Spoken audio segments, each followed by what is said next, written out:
Hi, guys. Welcome to Midweek Wine Set with Emily and Aneta. Tonight, we are talking about the F word. The F Not word. what you Dun, dun, think. dun. We're talking about forgiveness, which Exactly. is a really big one and a really heavy one, and something that Aneta and I both work through and have worked through, and I personally still need to work through. So I wanted to bring the conversation to the table tonight and honestly see if, anything hits me the way I need it to. So honestly, if anybody wants to jump in the chat tonight and give me some perspective, I would appreciate it.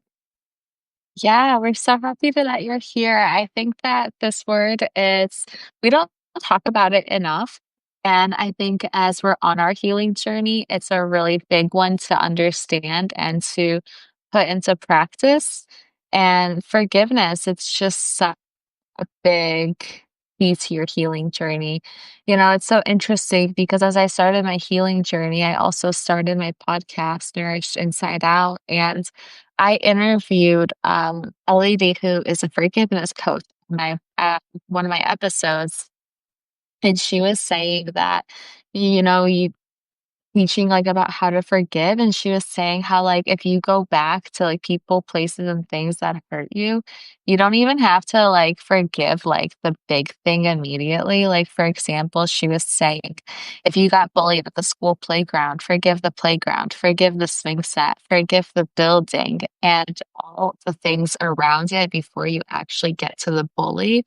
And that, like, spoke a lot to me because it's not always just people. It could be, for example, this is gonna be so goofy, but, like, I remember I had this genius idea to build a zip line in my backyard. Your girl did it. But what happened is that when I was going down the zip line, it's just belly flopping right into the ground.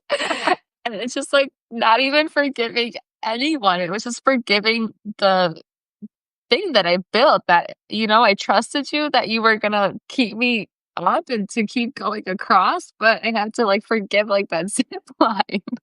Wow, I would have never thought of something like that, but as silly as that analogy is, I really do love it. Because objects and things, they hold so much space and in our memory, and that is so funny and very applicable. I don't know where that came from, but that just came to me. I always wanted to build zip lines in my backyard. You I ever gone trusted them ziplining? so. I have, but I It's wanted rad. one, like, in my backyard, so, like, I just put, like, a rope on a tree and took, like, my brother's workout dumbbell and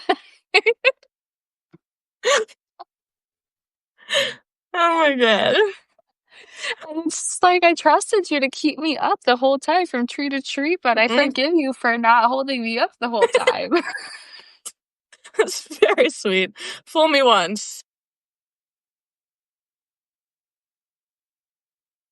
Anyways, what I know this is like a topic that we were talking about today, that we were talking about forgiveness and we want to talk about it.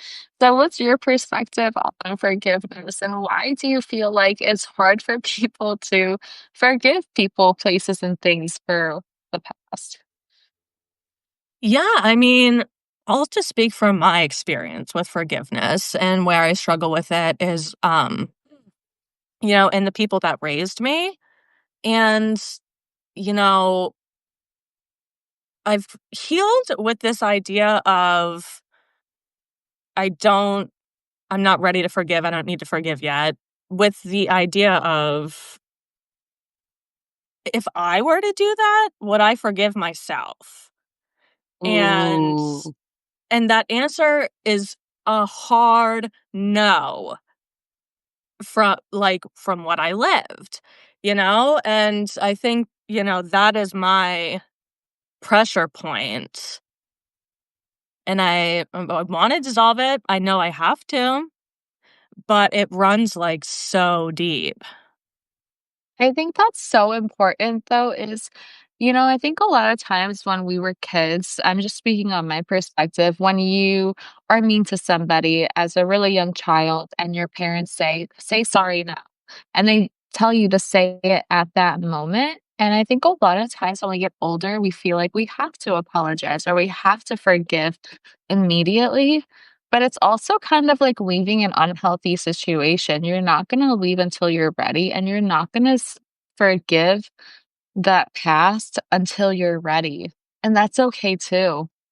It's interesting. I was texting you today how a person that I was talking to for a little bit a couple months ago, and everything was going good. And then like some things happened, some things fell through the cracks, and then we stopped talking. And he ended up texting me last night and saying, like, oh, like, I just want to tell you that I'm sorry. I'm sorry I couldn't say this earlier, but I couldn't get the words out, or I couldn't put my feelings into words. And that's just proof that it takes time. It's better to take your time to forgive some things rather than just rushing it and not having any meaning behind it as well. Yeah, for sure. I've definitely found that in like other realms where you just kind of like want to get to that next step. So, you do the work and it's like you're rushing it. But I also love this analogy about growth that I've actually been seeing it a few times here on Substack. It's like a spiral. And, things will keep coming back around, but like we level up each time or it asks us to go deeper every time. And I just find that one really hitting because I did a meditation last week for like an inner child healing and so much came up, but like one memory in particular. And I wasn't surprised that that one came up because it's one that, I've gone to and done some work with in the past. But, this time around, it was a lot deeper than it was before. So I think even that is contributing to, the feelings I've been having since. Yeah, absolutely. And your feelings are always valid. Always say, like, when people say, oh, I'm too sensitive or I don't know how to control my emotions, I think that's actually a really great place to start if you're sensitive or if you don't know how to control your emotions, because it also means you're not enough. No, it's not an excuse for acting out of line with your emotions, but it's showing that you're able to feel your emotions, which is a really powerful thing. And the first step is to know them and start to feel them. So then you can understand and find a structure on what to do when they arrive on your feeling journey. I think for the longest time, I was so numb. I think after my divorce, I didn't cry after my divorce until 2 years later. Like, that's how numb I was, like, I couldn't do it, I just kept moving on with my life. I didn't even cry at all until like, a couple months ago. So, it's really learning how to unnumb them, because once you can feel your emotions, then you have more flexibility what to do with them. And forgive yourself for your past mistakes. Nobody has given us, like, a blueprint on what to do. I say that all the time because it's true. It's our first time being an adult. If you're whatever age you are, it's your first time being that age. So be nice to yourself. Absolutely. Absolutely. I love that. Why do you think forgiveness feels heavier than other healing things? I think it can come with entitlement. I think it can come with entitlement. And I'm speaking on this from my behalf of my experiences. So I am not somebody who comes, yeah, exactly, like a close up character that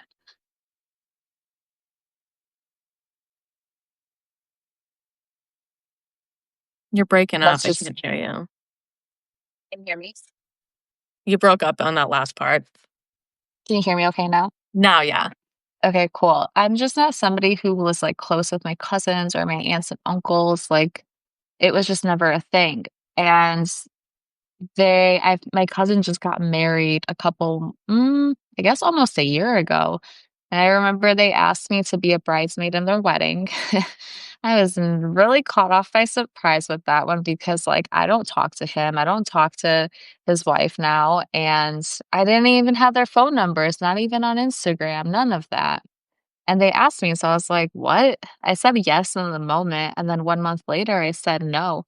And I think I feel like they have entitlement because they completely cut me out of the family from their end. Like, they don't invite me anywhere. They don't have me on any socials at all.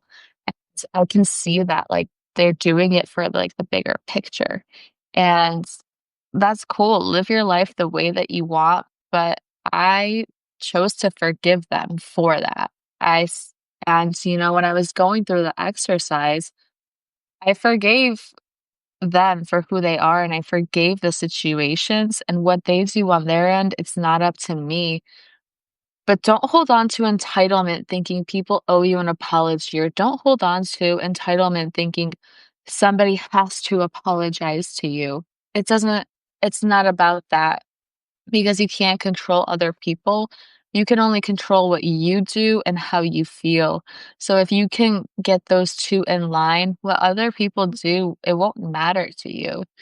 It's kind of like I was saying earlier about this guy that I was talking to last year, a couple months ago, and I could have had when he texted me the other day, like, apologizing for X, Y, and Z, I could have had every reason to say, "No, like, I won't accept this," or "I feel too entitled to accept it," but I literally texted him back, I'm like, "It's okay, that's what makes life fun, make a mess and clean it up." Yeah, dude. Yeah. I Like, think it make more of a mess and clean up faster so you learn faster and have fun with it. You don't have to hold on to grudges just because somebody did you wrong. Make a mess, clean it up, and have fun. Yeah, I think accountability definitely helps in the process. I think lack of accountability for me, I find really frustrating. Um, but yeah, what you're saying definitely makes sense. It's like, why do I need to carry it? Exactly. It's so true. And it's like it's not serving you any purpose. Imagine picking up a dumbbell and you're gonna do a workout, right? After you do your workout, it feels heavy. Well, imagine taking that dumbbell after your workout and not putting it down. You're carrying it with you everywhere, and then and then someone else hurts you or somebody else triggers your emotions, then you pick up another dumbbell and you're constantly carrying that dumbbell with you. So it's not serving you any purpose. And when you learn to let go of the dumbbells, you lighten your load and you create more space for more things that add value to you instead of adding rocks. Yeah, that's a really good analogy. I think I used that analogy recently as like collecting rocks or something. Yeah, absolutely. So it's like you are responsible for your actions and your attitudes, and nobody else is. And if the other person wants to forgive you, great. And if they don't, that's great too. But as long as you know you're not carrying that weight with you anymore.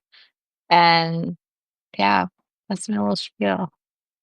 That's all that I have to say right now. Yeah.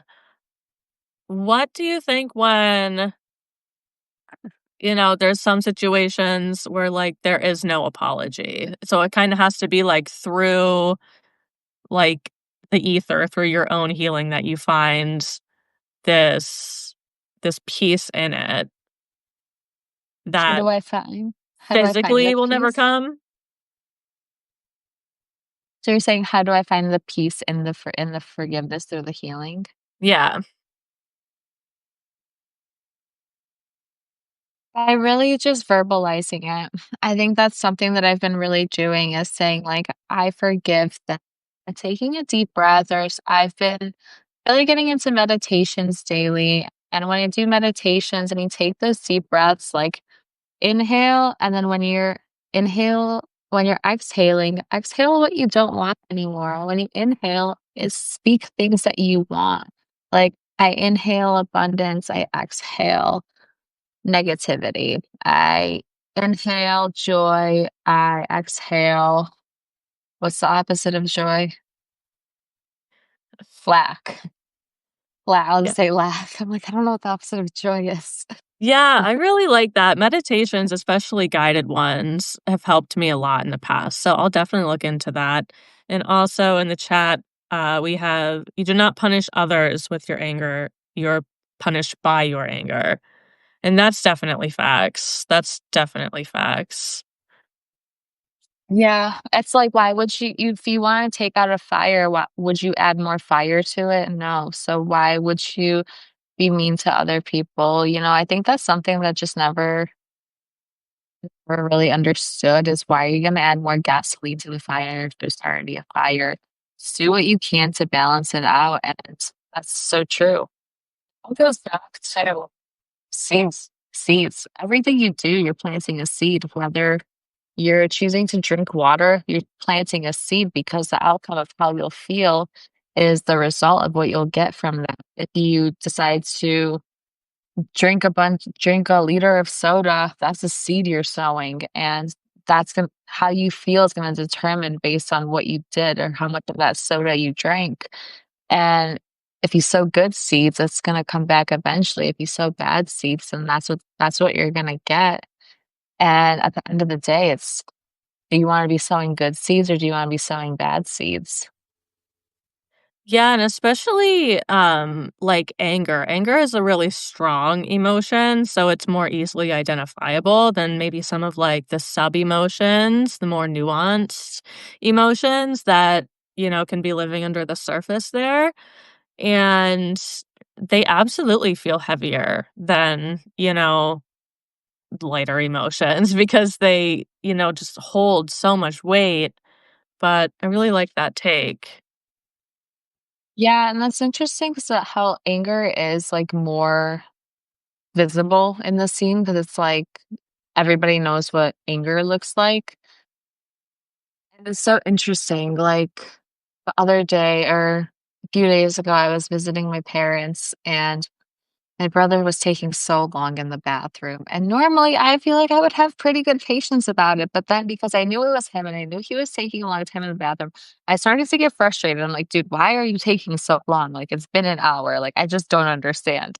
And that's what I had to tell myself, like, "Netta, you can't control how long he's gonna be in there, and the more that you bitch and complain, the longer he's gonna be in there, so just control your attitude and go find something else to do." So then I always had to like plan things to do just in case he took too long in the bathroom just to keep my sanity. Yeah, I definitely catch myself doing that too with just, like, little things here and there, especially because my household is so busy. It's like, I swear to God they're doing it to sabotage me. That's obviously false. Of course. Um, but when I, catch myself, like, getting fired up like that, I'm like, "Calm down." And it's that reframe and, the switch of the mindset. So that's such a powerful tool. So I think I have a lot of really good, practices and established already. So I think maybe if I just incorporate some more heart space forgiveness, I think that would be good for me. And it's a journey, not a marathon. So it's like, don't try to forgive everyone and everything right away. Because at the end of the day, forgiveness is also energy. So when you start to release negative energy and hurt and the pain and the trauma, it's gotta go somewhere. So you're transitioning the energy and exchanging it for good energy, but take time. Don't when I was interviewing this forgiveness coach on my podcast, she was saying that she's an overachiever. Like she says it on the show. She's like, I was an overachiever and I wrote down a list of 50 people that I wanted to forgive. And I started to forgive them.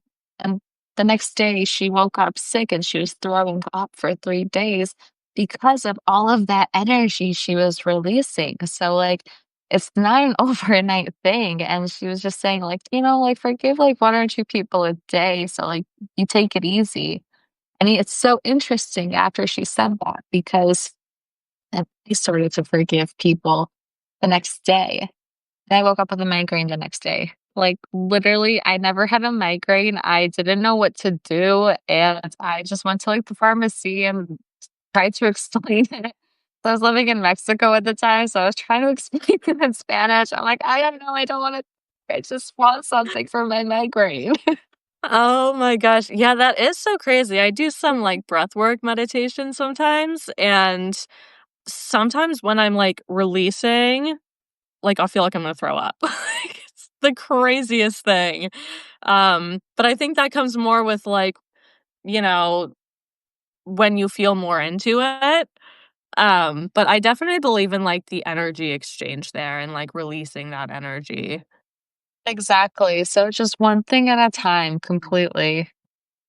Let's see. Miss Father used to tell me that if you made plans, there was someone out there making the plans that would ruin yours, not because they wanted to, because life happens. My English. Yeah, that reminds me of the saying, "You make a plan and God laughs." Um, and I've heard that a bunch here and there, and I have found it true in the instance that things don't come the way you expect that they will. When I transitioned my life, like, out of social work into healing for a long time and then writing and then, this phase. Um, where was my thought, Aneta? You I don't know, I keep thinking about the zip line, to be honest with you. Girl, it would ruin yours. Where was I going with it? Oh, when I left social work, started doing all this stuff, and I don't know, move on. I was No, talking about this I was talking about this with, Sue early on live. She's like, "Yeah, I mean, I like going live because you can't edit it," and I took a sip of water and I started coughing my brains out, and I was like, right now, like, living it. and, but that's the cool thing is that it's raw and real, and it's not edited, it's not filtered. We're not reading off a script, we're just talking based on real life experiences and giggling, chuckling, whatever you wanna call it. It's just fun. Let's see. Oh, we got Maddie Hey, here. Hey, Mads. Suffering is Maddie. feeling of discontent brought about by our ego's desire for a situation to be different. Yeah. And then we got Mads. Taking everything with a grain of salt can be life changing. The best part is when you least expect the best things. Nothing good lasts forever. But good changes and evolves, I think, like everything has its season, and when it no longer serves you, if we have the awareness to see it and then, adapt our choices to where we wanna be, I do think we have an advantage there. Yeah, absolutely. It's just goes back to controlling your actions and your attitudes. Like every single day, like we have two choices. It's like you see the good in everything or you see the bad in everything. And when you choose to see the good in everything, it's like, yeah, things turn out so much better. And also kind of bopping off what Maddie was saying, when you least expect it. I used to have so many expectations for people, places, and things growing up that I would get so frustrated when things did not go my way. And that's when I really had to learn that if something is meant for you, it will happen. If something's not meant for you, it will like if something is not for you, then it won't happen or it'll happen better than what you can imagine. So don't expect like if you're being kind to someone, don't expect something in return immediately. It's a seed. That seed will come up eventually. And when a flower blooms, you can't stop a flower from blooming. So always be mindful of what kind of seeds you're sowing and just do it without expectation. Yeah. Yeah, and I think, society has trained us to want that instant gratification, so throughout, the process, you have to keep nourishing it and, keep sowing more seeds. Yeah, absolutely. It's like a microwave mentality. which is kind of like a toxic place to be as well, because when you put something in the microwave, you expect it to be ready immediately. But when you don't and you have to, like, put it on the stove or, like, cook something from scratch, it takes time and effort, and it's more rewarding cooking a meal from scratch because the taste is better, the flavor is better, the quality is better, and you enjoy it more versus just taking a meal and throwing it in the microwave. It doesn't taste the best if it's leftovers from the day before. It might not have the same flavor or the same quality. So really taking the time to how do I say this? Like, really taking the time to do things with intention and not just have a microwave mentality. I love that. One of my favorite things to do is cook while I'm camping. Um, Really? yes, I love it. I love it. It is, like, not efficient in any way, but like you're saying, you have to be so mindful with that, and, like, everything has a purpose, and it's just so peaceful, and I also love feeding my tribe, so That's so amazing. I've been seeing, like, these Instagram reels from time to time of this guy who just, like, lives on, like, a mountain somewhere, God knows where in the world, and he'll have, like, his chicken and his coffee grinder and, like, grind his coffee beans on top of a mountain with, like, his chicken, and then he'll get an egg, and I'm like, "Wow." Is that is you that know that something you would instinct wanna do? you know that instinct song, "It's Gonna Be Me"? That just popped into my Yeah. head. Oh. Is that, like, something you'd wanna do? Just, like, go Uh somewhere random in the world Yeah, I like that? love to travel. I traveled in my early 20s, and even still, like, when I can, we go to, like, local spots or, like, within a few hours, but I love to get out. I love nature. It, like, resets me completely. Yeah, and nature is such a great teacher as well. Yeah, it really is. I'm also getting into, birds this year, which and I don't know if it's a 30 Really? like a 30 thing. Once you hit 27, 30, you just wanna watch the birds.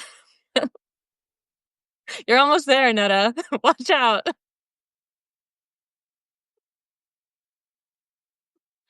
Love that though. What's your favorite bird?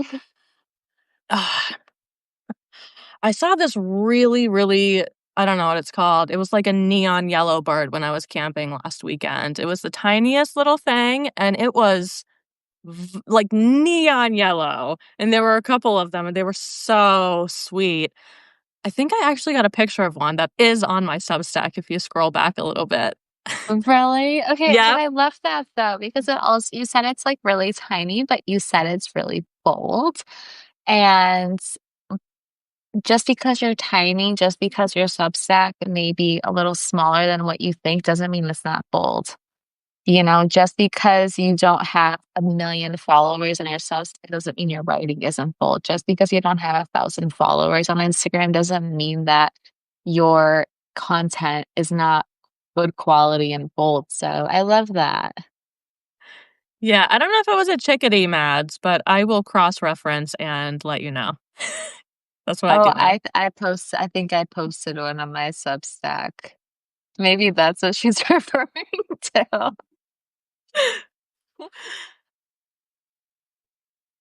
don't know why I was, like, visiting my parents, and they, like, actually have, like, a little farm, so I just got bored and took, like, the baby ducks and put them in the sink and had a photo shoot. It's Oh just my like, god, that's this stinking is what we're cute. doing. You have the most fun, and I love it. Make a mess and clean it up. That's facts. Anything, any closing thoughts for tonight? Yeah, forgive yourself before you forgive anybody, and forgive yourself for holding on to negative people, places, or things longer than what you should have because it was there for a reason, so don't be hard on yourself and forgive yourself because you can't forgive others if you can't forgive yourself. That was so perfect. We're gonna end it there. I'm crying. Thanks, thanks, guys, for joining us for our chuckles and our giggles and our What's That Mess Day. We will see you guys next week. Thanks for being here. Any other topics that you have in mind, let us know throughout the week. Yeah, you can always message us, and we'd love to talk about specific topics as well. Bye, guys. Bye.